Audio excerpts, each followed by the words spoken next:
तो दोस्तों इस वीडियो में हम बात करने वाले हैं कुछ इंपॉर्टेंट स्टॉक्स के बारे में, कुछ इंपॉर्टेंट कंपनीज के बारे में जो हो सकता है आपके पोर्टफोलियो का ऑलरेडी पार्ट हो या फिर आप इनमें पोजीशन अपनी बनाने की सोच रहे हो। तो अगर आप ऐसा सोच रहे हैं तो ये वीडियो पूरा ज़रूर देखिएगा, क्योंकि इस वीडियो में हम इन सारी कंपनीज को एनालाइज करने वाले हैं।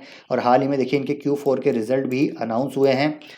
तो कैसे रहे हैं अर्निंग्स वो भी हम समझेंगे, आगे की क्या दिशा अब रह सकती है इन कंपनीज में, स्टॉक्स में, वो भी हम एनालाइज करेंगे। एज ए रिटेल निवेशक हमको क्या करना चाहिए, अभी बाइंग करनी है या फिर नहीं करनी, विद रैशनल सारी चीज़ें डिस्कस करेंगे। कुछ अपडेट्स हैं इंपॉर्टेंट, वो भी आपके साथ शेयर करने वाला हूँ, तो वीडियो को पूरा देखिएगा, काफ़ी इंपॉर्टेंट वीडियो होने वाला है। तो सबसे पहले हम यहाँ पर बात करेंगे डी मार्ट के बारे में।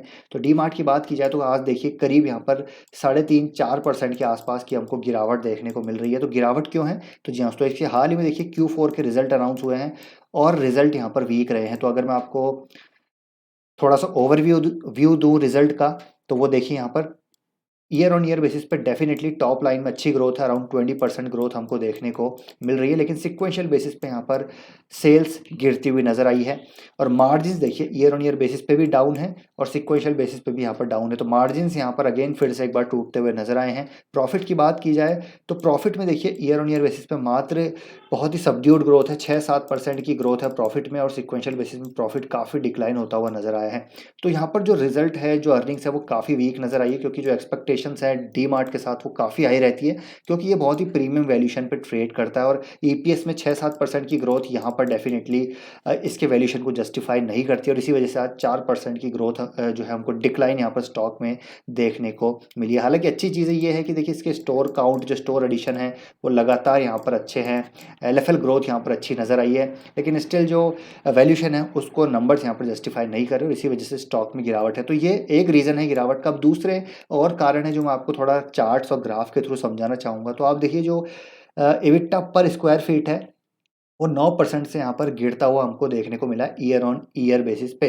तो यहाँ पर जो स्क्वायर फीट, जो ये रेवेन्यू और जो ऑपरेटिंग जो इनकम है इनकी, वो जो है डिक्लाइन हो रही है यहाँ पर। एक रीज़न ये है। दूसरा अगर मैं बताऊँ तो देखिए मार्जिन्स अगेन यहाँ पर गिरते हुए नजर आए हैं, और जो प्री पेंडेमिक लेवल्स थे मार्जिन के, वो अभी भी यहाँ पर टच नहीं कर पाया है डी मार्ट का। जो डी मार्ट के बेसिकली यहाँ पर ऑपरेटिंग जो मैट्रिक्स है, अभी अगर हम देखें तो देखिए कहाँ पर जो 10% के थे, 8.7% के आसपास थे, प्री पेंडेमिक की यहाँ पर बात हो रही है, और आप देखिए यहाँ पर 7.6% के आसपास हमको देखने को मिल रहे हैं। अगर यहाँ पर मैं ग्रॉस मार्जिन की बात करूँ, ये बिट्टा मार्जिन थे।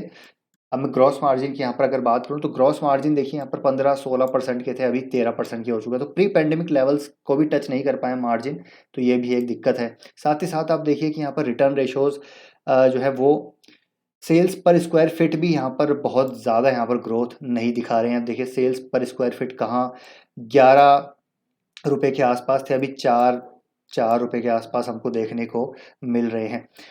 तो अगेन यहाँ पर ये भी एक डिक्लाइनिंग मैट्रिक्स है। रिटर्न रेशोज यानी कि आरओई आरओसी भी डिक्लाइन होते हुए नज़र आए हैं। FY17 में 20% के थे रिटर्न रेशोज। जो आरओसी है, आरओई 17-18% के थे, अभी देखिए FY23 में 19% रह चुके हैं, और जो आरओई है 17-18% की, वो 16% की रह चुकी है। तो यानी कि वैल्यूशन तो 100 PE के आसपास ही है, लेकिन बाकी मैट्रिक्स पे डिक्लाइन होता जा रहा है। तो इसी वजह से थोड़ा सा यहाँ पर संकट है डी मार्ट के ऊपर। मुझे लगता है स्टॉक अगर नहीं भी गिरेगा तो स्टॉक यहाँ पर कंसोलिडेट करेगा काफ़ी लंबे टाइम तक। ऊपर जाने के लिए यहाँ पर ईपीएस ग्रोथ होना ज़रूरी है, रिटर्न रेशोज यहाँ पर अपवर्ड ट्रेंड में जाना ज़रूरी है। तो जब तक ईपीएस ग्रोथ अच्छी नहीं आएगी, वैल्यूशन यहाँ पर मेरे को लगता है कि रिटेल बिजनेस है, डेफिनेटली एक लॉन्ग टर्म बिजनेस है, तो वैल्यूशन यहाँ पर हाई रहेंगे, लेकिन एक टाइम करेक्शन में जा सकता है। प्राइस करेक्शन हमने देख ली, प्राइस करेक्शन ऑलरेडी 30-40% की हमने देख लिया। वो हो सकता है टाइम करेक्शन में जाए डीमार्ट का स्टॉक। तो अगर आप इसको बाय करना चाह रहे हैं तो बहुत अग्रेसिव नहीं होना है आपको। मेरे ख्याल से अभी एलोकेशन इसमें 10% नहीं रखना चाहिए, एलोकेशन आपको 5% के आसपास रखना चाहिए, क्योंकि टाइम करेक्शन में जाएगा तो थोड़ा हम यहाँ पर फ्रस्ट्रेट हो सकते हैं। ये मेरा ओपिनियन है, मेरा एनालिसिस है। बाकी आपका क्या ओपिनियन है मुझे ज़रूर कमेंट कीजिएगा। बाकी देखिए जिसके पास बिल्कुल भी नहीं है डीमार्ट, अगर आप एक long term consistent portfolio, compounding portfolio बनाना चाहते हैं, तो उसमें डीमार्ट को ज़रूर यहाँ पर जगह दी जा सकती है। इन लेवल्स पे यहाँ पर डेफिनेटली एलोकेशन आपको यहाँ पर अब स्टार्ट करनी चाहिए, अपनी एलोकेशन देना स्टार्ट करना चाहिए डीमार्ट में, क्योंकि हो सकता है टाइम करेक्शन में जाए तो धीरे धीरे आप इसको ईपीएस ग्रोथ के साथ अपनी एलोकेशन यहाँ पर बढ़ा सकते हैं। तो ये हो गया डीमार्ट। सेकंड बात करेंगे यहाँ पर हम लक्ष्मी ऑर्गेनिक्स की। लक्ष्मी ऑर्गेनिक्स की बात की जाए तो इसके भी Q4 के नंबर्स आ चुके हैं, और आज के दिन करीब 3-4% की हमको गिरावट देखने को मिली। नंबर्स की बात करें तो देखिए ईयरली बेसिस पे यहाँ पर काफ़ी ज़बरदस्त हमको गिरावट देखने को मिली है टॉप लाइन में। सिक्वेंशियल बेसिस पे ज़रूर यहाँ पर ग्रोथ है, लेकिन ईयरली बेसिस पे 17% से यहाँ पर हमको टॉप लाइन में गिरावट देखने को मिली है। मार्जिन्स देखिए 10% से गिर के 8% रह चुके हैं, सिक्वेंशियल बेसिस पे मेंटेन है। नेट प्रॉफिट की बात करें तो 70 रुपये का नेट प्रॉफिट 24 का रह चुका है। तो आप देखिए दोस्तों कितनी भारी गिरावट है नेट प्रॉफिट में ईयरली बेसिस पे भी और सिक्वेंशियल बेसिस पे भी। तो यहाँ पर लगातार मतलब नंबर्स हमको ख़राब आते हुए देखने को मिल रहे हैं लक्ष्मी ऑर्गेनिक्स के। अब लक्ष्मी ऑर्गेनिक्स की बात की जाए तो हालांकि ये एसिटाइल जो इथाइल एसीटेट है उसमें मार्केट लीडर है, डाइकेटिन जो डेरिवेटिव्स है उसमें मार्केट लीडर है, लेकिन थोड़ा सा यहाँ पर कमोडिटी एलिमेंट आता है और ये मैं आपके साथ पहले भी शेयर कर चुका हूँ। इसलिए मैंने काफ़ी शुरू से जब से लिस्ट हुआ है तब से मैंने आपको अवॉइड करने को ही कहा है इसको। और ऊपरी स्तरों से आप देखिए कितनी गिरावट इसमें ऑलरेडी हो चुकी है। अगर हम गिरावट को यहाँ पर थोड़ा सा देखें कितनी गिरावट है तो देखिए 50-60% की गिरावट है। और अभी भी मैं बोलूँगा इसको अवॉइड कीजिए क्योंकि अभी भी इसके वैल्यूएशन बहुत ज़्यादा है। 56 के प्राइस टू अर्निंग मल्टीपल पर स्टॉक ट्रेड कर रहा है। हालांकि ये फ्लोरिनेशन में उतर रहे हैं, लेकिन फ्लोरिनेशन में ऑलरेडी नवीन फ्लोरिन जैसी कंपनी है, दीपक नाइट्राइट फ्लोरिनेशन केमिस्ट्री में उतर रही है, ठीक है, टेनफैक है, अनुपम रसायन है, तो वो बेटर लगती है। ये लक्ष्मी ऑर्गेनिक्स पहली बार उतर रही है इस केमिस्ट्री में, बाद में देखा जाएगा किस तरीके से एग्जीक्यूट करते हैं। लेकिन अभी मेरे हिसाब से लक्ष्मी ऑर्गेनिक्स को अवॉइड कीजिए। कंप्लीट डाउन ट्रेंड में ये स्टॉक है, जो ट्रेंड लाइन है उसके ऊपर ज़रूर है, लेकिन अर्निंग्स अच्छी नहीं है। तो अर्निंग्स अच्छी नहीं है तो डेफिनेटली इस स्टॉक को अभी बाय करना मेरे हिसाब से अभी अवॉइड करना चाहिए, अभी बाय नहीं करना चाहिए। अगर आपको बाय करना ही है केमिकल कंपनी में, अगर थोड़ा commodity company kind of commodity और स्पेशलिटी बाय करना है तो दीपक नाइट्राइट यहाँ पर अच्छी है, ठीक है। और अगर आपको स्पेशलिटी केमिकल और स्पेशलिटी केमिकल में जाना है तो मेरे ख्याल से फाइन ऑर्गेनिक्स अच्छी है, आरती इंडस्ट्रीज़ अच्छी कंपनी है, एसआरएफ जैसी कंपनी है, Jubilant Ingrevia, Balaji Amines, Clean Science जैसी कंपनीज अच्छी नज़र आती है as compare to Laxmi Organics. तो इनको आप ज़रूर यहाँ पर बाय कर सकते हैं। नेक्स्ट है दोस्तों यहाँ पर नियोजन केमिकल्स। नियोजन केमिकल्स के भी क्वार्टरली रिजल्ट आ चुके हैं। तो आज के दिन करीब 3-3.25% की गिरावट है। तो बात करें नंबर्स की तो डेफिनेटली टॉप लाइन में अच्छी ग्रोथ है ईयरली बेसिस पे भी और सिक्वेंशियल बेसिस पे भी। मार्जिन्स ईयरली बेसिस पे डाउन है लेकिन सिक्वेंशियल बेसिस पे मेंटेन है।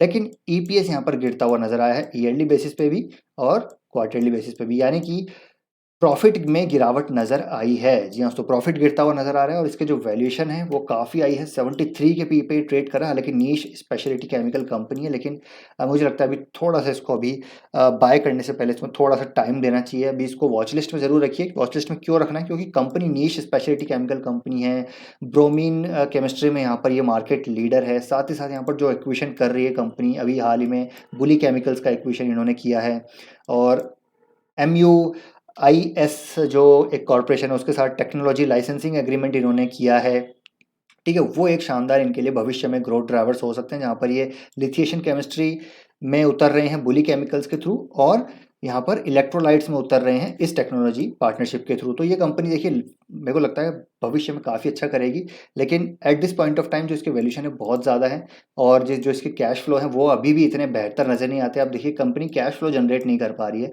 लेकिन वैल्यूशन बहुत ज़्यादा है। हालांकि ग्रोथ अच्छी आ रही है उसमें कोई डाउट नहीं है, लेकिन कैश फ्लो यहाँ पर जनरेट नहीं कर पा रही, तो वो एक कहीं ना कहीं एक सेटबैक है मेरे हिसाब से। तो मेरे को लगता है अभी इसको अवॉइड करना चाहिए और अगर बाय करना है तो इसमें एक बार यहाँ पर नीचे के स्तरों पे आने दीजिए इसको। देखिए 1250 का एक बार लेवल्स है, वहाँ पर थोड़ी बहुत बाइंग की जा सकती है। अगर उससे नीचे करेक्ट होता है तो फिर इसको फिर से एनालाइज करेंगे। मेरे हिसाब से 1000 के लेवल के आसपास इसको डेफिनेटली कंसिडर किया जा सकता है, लेकिन बहुत ज़्यादा अलोकेशन नहीं देना है क्योंकि वैल्यूशन यहाँ पर बहुत ज़्यादा है। धीरे धीरे इसमें अपना अलोकेशन 2% से बढ़ा के 5% तक लेके जाया जा सकता है। नियोजन केमिकल में अच्छी कंपनी है, लॉन्ग टर्म ग्रोथ प्रोस्पेक्ट अच्छे नज़र आते हैं। अब थर्ड कंपनी है एमी ऑर्गेनिक्स। ये भी देखिए फार्मास्यूटिकल एपीआई कंपनी है और काफ़ी अच्छी कंपनी है, डेट फ्री कंपनी है। स्टॉक जो है एक स्मॉल कैप है, लेकिन इसका पोटेंशियल मुझे लगता है कि मिड कैप कंपनी का बनने का है। तो इसके भी रिजल्ट आए हैं और रिजल्ट काफ़ी अच्छे आए हैं। तो रिजल्ट की बात की जाए तो देखिए डेफिनेटली सेल्स काफ़ी अच्छी है, 30% के आसपास सेल्स ग्रोथ है ईयरली बेसिस पे, क्वार्टरली बेसिस पे अच्छी ग्रोथ है। मार्जिन्स यहाँ पर इंक्रीज होते हुए नजर आए हैं, जहाँ पर दूसरी एपीआईज कंपनी परेशान हो रही हैं। ये एमी ऑर्गेनिक्स अपनी सिक्वेंशियल बेसिस पे भी मार्जिन्स लगातार इंप्रूव कर रही है और ईयरली बेसिस पे भी मार्जिन्स इंप्रूव हो रहे हैं। नेट प्रॉफिट में ग्रोथ काफ़ी अच्छी है। देखिए नेट प्रॉफिट की जो ग्रोथ है वो करीब करीब यहाँ पर अच्छी नज़र आ रही है।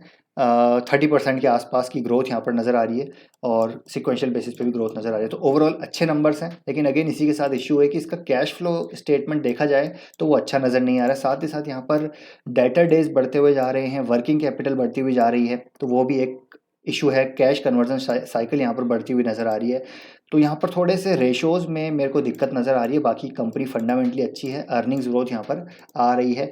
बाकी बाय करना चाहते हो तो मुझे लगता है इसमें थोड़ा सा अभी वेट एंड वॉच करना चाहिए। अभी अच्छा खासा स्टॉक ऊपर जा रहा है, एक बार 1164 का लेवल यहाँ पर क्रॉस करेगा तो आप बाय कर सकते हैं। अदरवाइज़ थोड़ा इसमें जो वेट एंड वॉच वाली स्थिति में ही इसको अभी अभी भी डालना चाहिए। मुझे लगता है थोड़ा सा यहाँ पर और ग्रोथ आने दीजिए। कंसिस्टेंट बेसिस पे अगर इसमें 1-2 क्वार्टर में और ग्रोथ आ गई तो मेरे हिसाब से यहाँ पर इसको बाय किया जा सकता है। ऐसा नहीं है कि स्टॉक को हमको बाय करना है तो बस हैंड टू हैंड ही बाय करना है, थोड़ा सा हमको वेट एंड वॉच भी यहाँ पर करना चाहिए। एमी ऑर्गेनिक्स को मुझे लगता है बाय करना है तो करीब करीब 830 का लेवल यहाँ पर अच्छा होगा, लेकिन इस लेवल पे अभी एक काफ़ी ज़बरदस्त सप्लाई है ऊपर की साइड, तो ये एक बार रहने दीजिए इसको। अगर ये ब्रेकआउट होता है यहाँ से तब इसको आप बाय कर सकते हैं। बात करेंगे देखिए एफएल इंडिया की। एफएल इंडिया के नंबर अच्छे नहीं आए हैं और स्टॉक में गिरावट भी देखने को मिली है। नंबर्स हमने ऑलरेडी डिस्कस कर लिए हैं। नंबर थोड़े से सबड्यूड रहे हैं, लेकिन स्टिल यहाँ पर ग्रोथ आ रही है कंपनी में, ईपीएस ग्रोथ आ रही है कंपनी में, टॉप लाइन ग्रोथ आ रही है। मार्जिन्स यहाँ पर ठीक ठाक हैं। मार्जिन्स की बात करें तो 19% के आसपास मार्जिन मेंटेन कर रहे हैं, लेकिन जो ग्रोथ एक्सपेक्टेड है एफएल इंडिया से वो यहाँ पर नहीं आई है। लेकिन मेरे हिसाब से लॉन्ग टर्म के लिए अच्छी कंपनी है। और यहाँ पर अनुज खन्ना सोहम जी का एक इंटरव्यू भी अभी मैं देख रहा था, तो उनका कहना है कि देखिए 20-25% ग्रोथ यहाँ पर ऑर्गेनिक ग्रोथ अगले 2-3 साल में आती हुई नजर आएगी, क्योंकि इंडस्ट्री टेलविंड्स यहाँ पर साफ साफ नजर आ रही है। जो एक एडवर्टाइजिंग शिफ्ट है वो डिजिटल मीडियम की ओर बढ़ता हुआ नज़र आ रहा है और यहाँ पर एक कंसिस्टेंट ग्रोथ आती हुई नज़र आ सकती है अगले कुछ सालों में। और इंडिया और जो इमर्जिंग मार्केट हैं वो रोबस्ट ग्रोथ यहाँ पर रिपोर्ट करते हुए नज़र आएंगे। डेवलप्ड मार्केट्स में ज़रूर यहाँ पर चैलेंजेस हैं, लेकिन इमर्जिंग मार्केट्स में एक अच्छा खासा कंट्रीब्यूशन है एफएल इंडिया का। They have made a strong turnaround plan. FY24 margin to be in 22%। तो अगर 19% मार्जिन अभी है FY23 में, तो यहाँ पर मार्जिन एक्सपेंशन की बात कर रहे हैं मैनेजमेंट, तो एक पॉजिटिव है। Will continue to look for sensible and calibrated acquisitions. तो यहाँ पर ऑर्गेनिक ग्रोथ की बात की जाए तो 20-25% है, और इनऑर्गेनिक भी यहाँ पर कंपनी ज़बरदस्त एक्विजिशंस करती है, तो वहाँ पर भी ग्रोथ आती हुई नज़र आ सकती है। तो एफएल इंडिया में टेक्निकली थोड़ा वीक नज़र आ रहा है यहाँ पर, लेकिन अगर आप लॉन्ग टर्म इसमें 2-3 साल बने रह सकते हैं तो मेरे हिसाब से इस लेवल पे भी बाय कर सकते हैं। अदरवाइज थोड़ा वेट करें तो ठीक है। मुझे लगता है करीब 750 से 800 के बीच आएगा तो वहाँ पर बाय की जा सकती है। बस देखिए पेशेंस रखना पड़ेगा। कंपनी अच्छी है, फंडामेंटल्स अच्छे हैं, मैनेजमेंट अच्छा है, ग्रोथ अच्छी है, इंडस्ट्री टेलविंड्स अच्छे हैं, तो सारी चीज़ें अच्छी हैं। एक क्वार्टर में और 1-2 क्वार्टर में रिजल्ट खराब भी आ जाए तो कोई फ़र्क यहाँ पर नहीं पड़ता है मेरे हिसाब से। जब तक यहाँ पर जो ऑपरेशनल एफिशिएंसीज़ हैं कंपनी की अच्छी हैं और इंडस्ट्री अच्छी है, तो मेरे ख्याल से कोई दिक्कत नहीं है। एक मौका होता है ऐसे, जब क्वार्टर्स ख़राब आते हैं, स्टॉक गिरता है, वैल्यूएशन एडजस्ट होते हैं, तो वहाँ पर एक मौका होता है अच्छे वैल्यू पे बाय करने का। तो वेट एंड वॉच कीजिए। एफएल में 750 के लेवल से 800 के लेवल के आसपास आएगा तो फिर से हम इसको बाय करेंगे। तो ये है दोस्तों एनालिसिस कुछ इंपॉर्टेंट कंपनीज़ का। आई होप यहाँ पर आपको इंपॉर्टेंट लगा होगा ये वीडियो। अगर ये अच्छा लगा वीडियो तो लाइक कीजिए, शेयर कीजिए। आपका ओपिनियन क्या है कंपनीज़ को लेकर, कमेंट करके ज़रूर बताइएगा। मिलते हैं नेक्स्ट वीडियो में। Till then take care, bye bye.